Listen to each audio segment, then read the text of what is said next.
In today's video, I'm going to teach you how to use GitHub for a group project.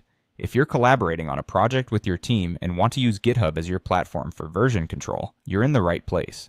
Let's walk through the process to efficiently manage your group project using GitHub. First, let's start by creating a repository. This is your project's central hub where all the code and related resources will live.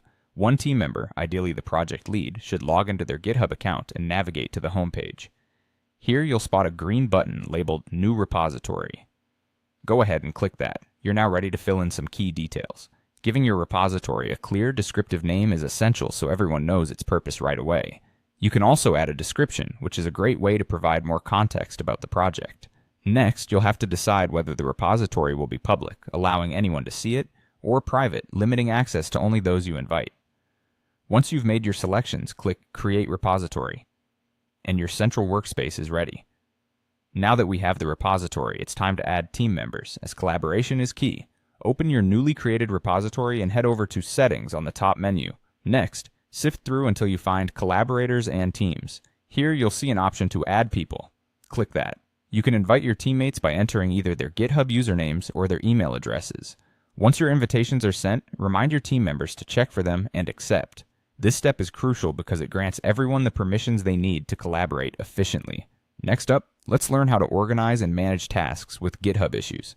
Think of issues as your project's to-do list, providing an overview of what's needed.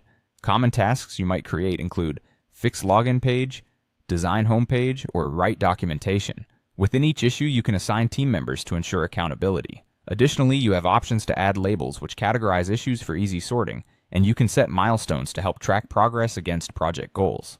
These tools support structured collaboration and keep everyone on the same page. Finally, let's look at creating branches, a vital step for seamless teamwork and avoiding conflicts. Instead of working directly on the main branch, each team member should create their very own branch. Branches act like separate islands where you can work on different tasks without disturbing the main project. When naming these branches, it's best to be descriptive about the task at hand. You might name a branch Feature Login if you're working on login functionality, or Fix Navbar if updating the navigation bar. This approach allows everyone to work concurrently without interference. And there you have it. A clear process for managing your group project on GitHub. With these steps, you're well on your way to collaborating effectively and keeping your project organized. Happy coding!